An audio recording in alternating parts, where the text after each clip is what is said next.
Por fim, senhor presidente, deixa eu ver quanto tempo me resta, 5 minutos. Eu quero falar aqui do meu profundo arrependimento.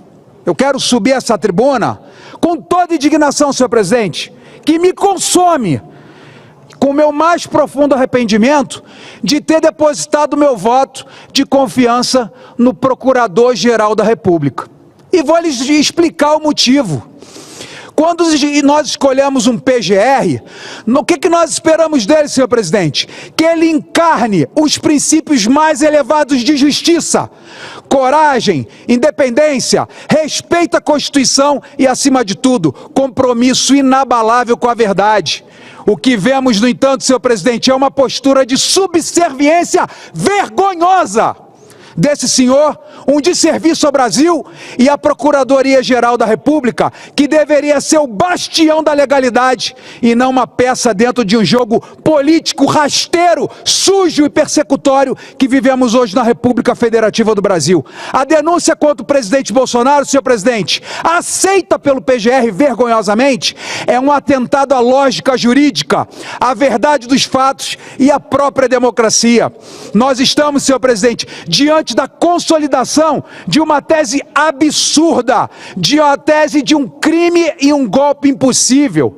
E vejamos bem os fatos: golpe de Estado sem arma, sem tiro, sem sangue, sem tanque, sem adesão das Forças Armadas, sem articulação de comandos militares, sem milícias armadas, sem qualquer ato concreto que caracterizasse uma tentativa de tomada de poder à força. Ao contrário, presidente, um golpe de Estado que, segundo a narrativa insustentável construída pela Polícia Federal e aceita pelo nosso PGR, teria sido orquestrado por um ex-presidente que naquele momento estava a milhares de quilômetros do Brasil. Por isso que a gente faz piada com isso e fala que foi o golpe da Disneylândia, que é uma piada.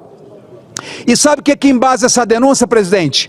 Uma coletânea de conjecturas, hipóteses, inferências baseadas em condicionantes. Uma prática absurda e perigosa para o ordenamento jurídico. E a peça de acusação, presidente, não se apoia em provas materiais, em atos concretos ou determinações diretas, mas sim na criação de uma narrativa artificialmente construída para justificar o injustificável, a perseguição política de um ex-presidente que jamais cometeu qualquer crime. Além disso, senhoras e senhores, não podemos ignorar a gravidade dos métodos empregados para se obter o que chamam de provas. O vazamento criminoso do vídeo do interrogatório de Mauro Cid expõe uma prática digna de regimes totalitários, algo que deveria chocar a consciência de qualquer democrata, inclusive nesse Senado Federal. O Brasil assistiu estarrecido a um espetáculo medieval de coerção, no qual o cidadão Mauro Cid teve sua liberdade negociada mediante a graves ameaças dirigidas a ele, a sua esposa, a seu pai e a sua filha. Isso não é justiça, isso é chantagem, tortura psicológica e opressão estatal. E o mais escandaloso, presidente, o que desmonta por completo a tese do tal golpe são os próprios diálogos dos militares. Ouvimos áudios de integrantes das Forças Armadas lamentando que o presidente Bolsonaro não assinou qualquer minuta de golpe, que respeitou a Constituição até o fim e querem criminalizar um homem por ato que não aconteceu. Quem está no poder? Não é esse ladrão desse Lula? Como é que vai falar que teve golpe se é o ladrão que está sentado na cadeira? Quem condená-lo por crime de não ter dado golpe, foi o crime dele, não ter dado golpe? Ora, isso é um delírio jurídico, presidente, um atentado à lógica, um abuso de poder sem precedentes na nossa história. E já termino aqui, se o senhor me der mais um minutinho. O que assistimos hoje... Senador, o senhor me dá uma parte, senador? Já concedo, deixa eu só finalizar. O que assistimos hoje é a destruição da presunção de inocência, de uso de expedientes ilegais para perseguir adversários políticos, a instrumentalização do sistema de justiça para satisfazer interesses ideológicos e a transformação do Ministério Público em um braço auxiliar de um projeto de poder autoritário. O Procurador-Geral da República deveria ser a última trincheira luta contra esse abuso. Mas o que vemos é um PGR acuado, omisso, alinhado aos interesses daqueles que querem sufocar a oposição e transformar o Brasil em uma democracia defachada.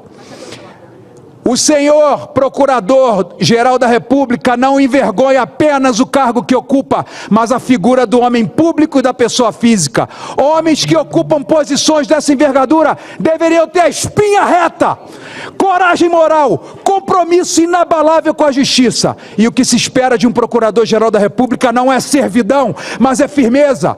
Não é complacência com ilegalidades, mas defesa intransigente da Constituição Federal. E quando um homem falha nesse dever, quando escolhe a submissão no lugar de independência, ele não desonra apenas a si mesmo, mas todo o sistema que deveria proteger. Finalizo. Não nos calaremos diante dessa farsa. Vamos continuar denunciando a perseguição, violações legais e os abusos que estão sendo cometidos contra o presidente Bolsonaro e contra todos os brasileiros, como eu, que sou um perseguido do TSE, que estão sendo cometidos contra a verdade, contra a democracia. O Brasil não aceitará essa tentativa de reescrever a história com base numa mentira grotesca em expedientes totalitários.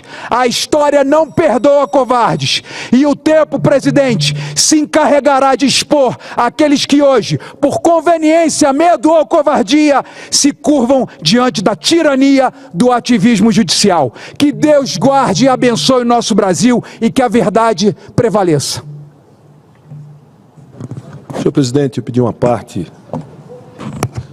mas não dá para, eu não posso ter a parte. Eu queria, presidente, primeiro cumprimentar o senador Jorge Seife e dizer que ele citou alguns nomes, como o da ex-presidente Dilma, do ex-ministro da Casa Civil José Disseu, do Marighella, que foi assassinado friamente, foi morto no regime militar. E aqui é uma prova de que nós deveríamos fazer um exercício inverso. Se o 8 de janeiro de 2023 fosse no ano de 1971, o que teria acontecido com esses que quebraram e depredaram todos os prédios de Brasília em nome da manutenção do ex-presidente Jair Messias Bolsonaro na presidência da República? A pergunta que eu quero fazer ao Brasil e a todos os brasileiros, a exemplo do que nós vimos no filme Ainda Estou Aqui, eu vou responder. Todos teriam sido mortos, presos, torturados e mortos e descartados em alto mar, como foi o caso do Rubens Paiva, ex-deputado federal desta casa. Então a gente precisa colocar as coisas no devido lugar.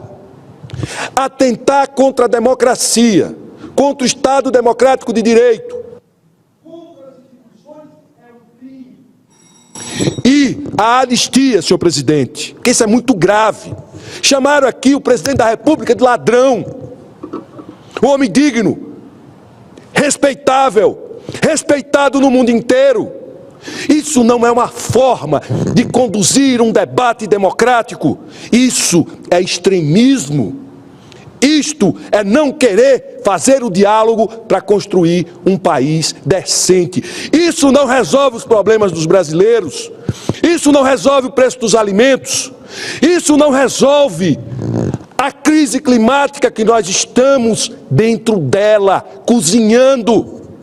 O que resolve é o diálogo e não esse extremismo estridente que não constrói absolutamente nada. Então, nós não somos contra a anistia por conta de uma ou outra pessoa, é pelo ato contra a democracia, o Estado democrático de direito. É contra o Brasil e os